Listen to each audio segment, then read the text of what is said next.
realizada por el fiscal nacional, como señalábamos, Ángel Valencia, que ha desatado un agrio debate al interior de este país y la preocupación internacional, ya que supone una excepción en la región que no aplica ni siquiera en los países con políticas migratorias más duras. Sobre este criterio Valencia, como es conocido en los medios locales, el instructivo emitido por el fiscal nacional y que ha sido desoído por varios tribunales y otros no, pero que también ha significado el pronunciamiento de la Asociación Nacional de Fiscales. Conversaremos con el ex vicepresidente de esta asociación, actual consejero de la Fiscalía Metropolitana Oriente, el abogado Jorge Vitar. ¿Cómo está, abogado?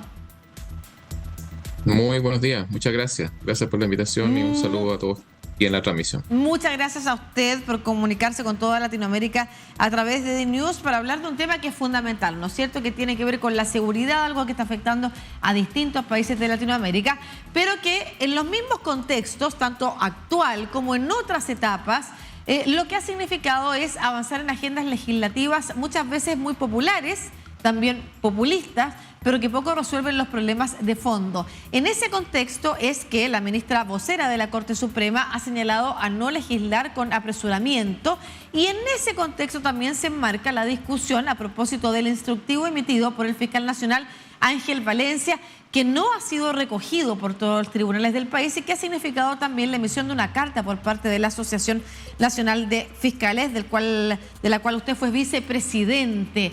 ¿Por qué los fiscales sienten la necesidad, o la Asociación Nacional de Fiscales siente la necesidad de pronunciarse sobre este instructivo del fiscal nacional y qué es lo que consideran riesgoso? Sí, a ver, respecto a la carta, primero contextualizar el instructivo mismo, que evidentemente está dentro de la facultad del fiscal nacional, que por ley tiene, ¿no es cierto?, la atribución de dictar normativa que tiene que ser acatada por todos los fiscales del país. Eso es propio de cualquier institución jerarquizada, ¿sí? El instructivo tiene dos partes, diría yo. La primera es que en los casos de personas extranjeras detenidas, ¿no es cierto?, por delitos, y que no tengan un documento de identificación chileno, ¿cierto?, un número identificatorio, un RUN que se le denomina en Chile. Bueno, en primer lugar se pide la ampliación de la detención por 3 días, que es una facultad que tiene el juez dentro del proceso penal, para efecto precisamente de lograr su identificación. Y en el evento en que no se logre, ¿cierto?, identificar dentro de estos 3 días, donde necesariamente hay que hacer una audiencia de formalización de cargo, entonces lo que se pida por parte de los fiscales sea derechamente la prisión preventiva del extranjero, hasta que no se logre su identificación, ¿no?, por parte del registro civil. La preocupación que manifestamos nosotros tiene que ver fundamentalmente, y yo diría que este es el punto principal, con la aclaración de ciertas situaciones que podrían, ¿no es cierto?, eventualmente ser confusas o interpretarse de distinta manera, ¿no? La principal, diría yo, es la que tiene que ver con los adolescentes, ¿no? O sea, personas entre 14 y 18 años que cometen delitos y que sean extranjeros y que no estén documentados, ¿cierto?, si es que quedan captados o no por la instrucción del fiscal nacional.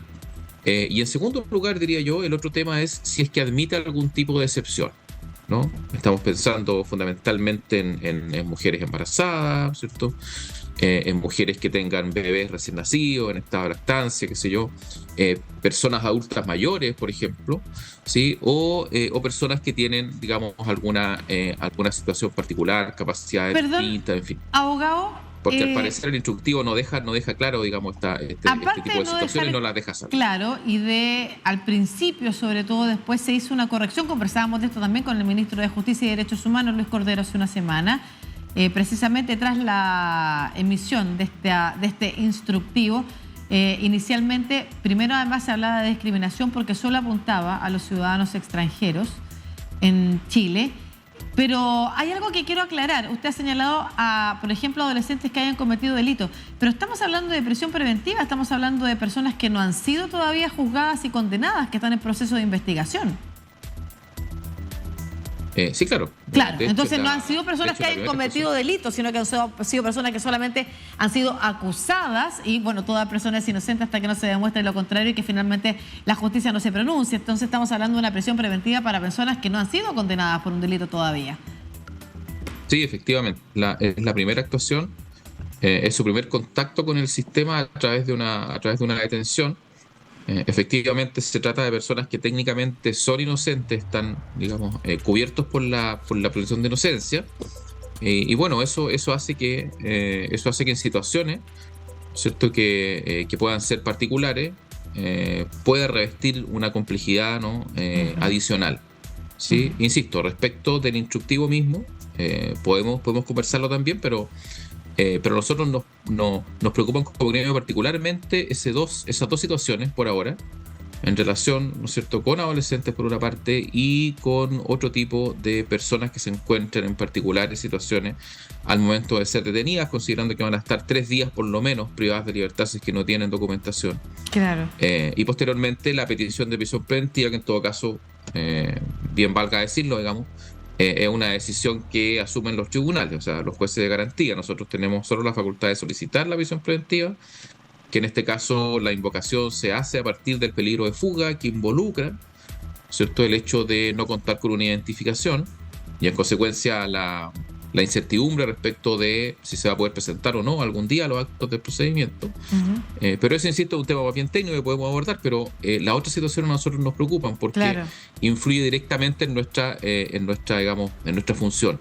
Sí, ¿no? hay que tengamos absoluta claridad respecto a lo que pedimos. Sí, hay dos otros aspectos que se han señalado también como complejos en el instructivo que emitió el fiscal. Uno tiene que ver con que no discrimina delitos por los cuales estén acusados las personas que efectivamente lleguen a esta primera instancia, ¿no es cierto?, de comparecencia ante tribunales, y que entonces no se podría mezclar cualquier tipo de delito, un delito común con un delito de alta complejidad, en un país, y esta es la segunda parte, donde se ha acusado cierto abuso de la prisión preventiva, pero además donde hay sobrepoblación carcelaria. ¿Ustedes también ven problema en ese sentido? Y se lo pregunto en el marco de la discusión política que hay, en la que algunos dicen que es necesario efectivamente avanzar con el instructivo y el criterio de Valencia, y por otra parte se señala que no solamente no es necesario, sino que además genera problemas adicionales. ¿Cuál es su posición? A ver, insisto, nosotros como gremio a lo que nos podemos, ¿no es cierto?, abocar respecto a eso es hacer una interpretación en términos de lo que va a implicar efectivamente para el sistema, ¿no?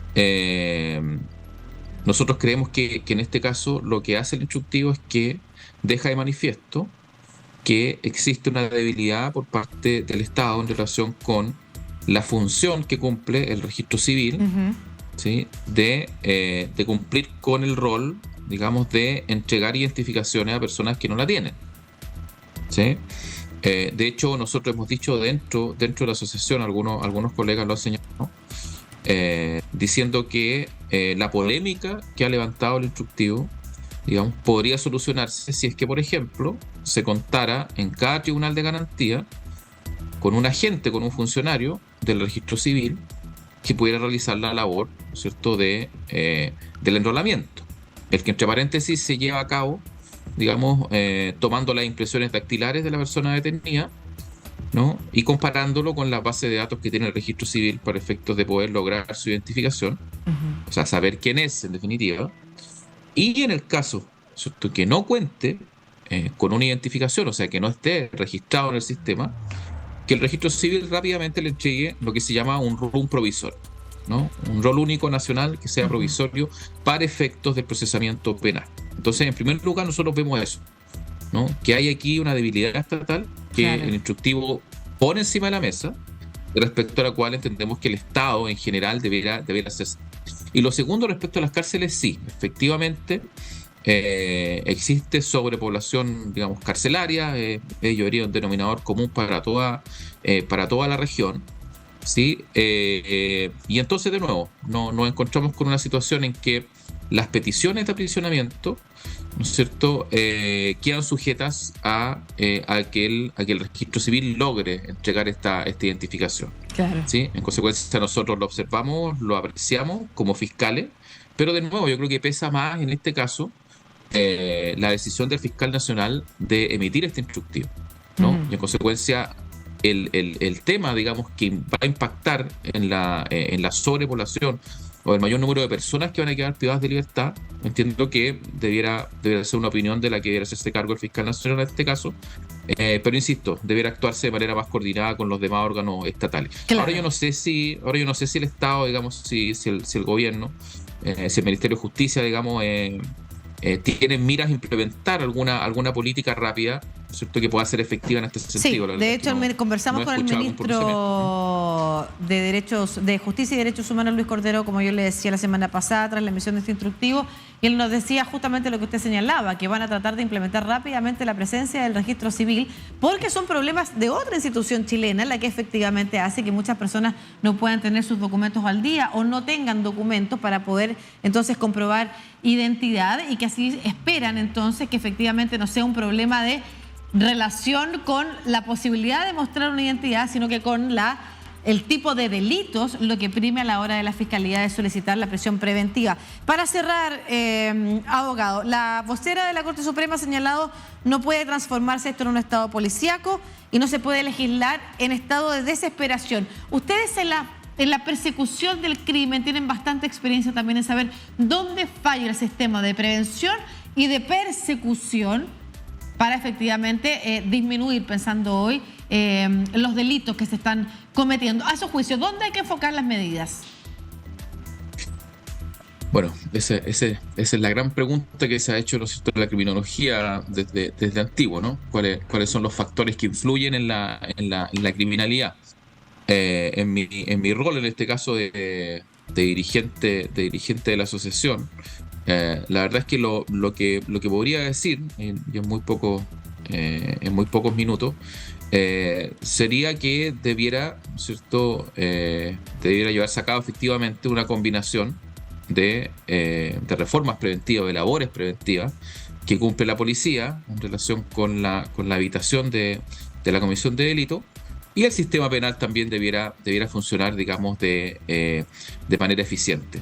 Nuestra preocupación respecto al tema está puesto en relación con el impacto que pudieran tener las reformas que miren, ¿no es cierto?, a la persecución penal en el rol de los distintos actores dentro del sistema, y fundamentalmente en este caso, obviamente, en el de los fiscales, ¿no? Nuestra actividad está altamente recargada, ¿no? Es un debate respecto del cual se ha venido conversando hace ya bastante tiempo.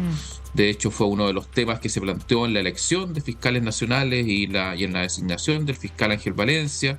Se están llevando a cabo también iniciativas legislativas que esperamos que no queden en saga, ojo, a propósito de la agenda de seguridad, en relación con un real fortalecimiento del Ministerio Público, entregar mayores y mejores herramientas para la persecución penal. Y entonces, claro, cualquiera podría, digamos, entender aquí fácilmente que en la medida que haya más leyes, en la medida que las penas, ¿no es cierto?, sean más severas, en la medida que se creen nuevos delitos, ¿no es cierto?, bueno, si bien la expectativa, ¿cierto?, de mayor seguridad es una expectativa deseable por la ciudadanía, pero está también el tema de cómo soporta el sistema de justicia penal. Reforma, insisto, donde va a haber más trabajo, donde van a haber más audiencias, donde va a haber más debate, porque las medidas se van a intentar intensificar respecto a las personas imputadas, y en consecuencia eso es algo que hay que revisar con mucho cuidado. En el sentido, yo coincido con la vocera de la Corte Suprema, ¿no? O sea, hay que ser muy racional, muy cuidadoso respecto a las reformas para ver el real impacto que podrían tener en definitiva en el tema de seguridad. Perfecto, muchas gracias, ex vicepresidente de la Asociación Nacional de Fiscales, actual consejero de la Fiscalía Metropolitana Oriente, Jorge Vital, por esta conversación en torno a la crisis de seguridad que se vive en Chile y a la agenda legislativa que está detrás de ella también impulsándose. Que esté muy bien. Muchas gracias a usted, un saludo para todos y todas.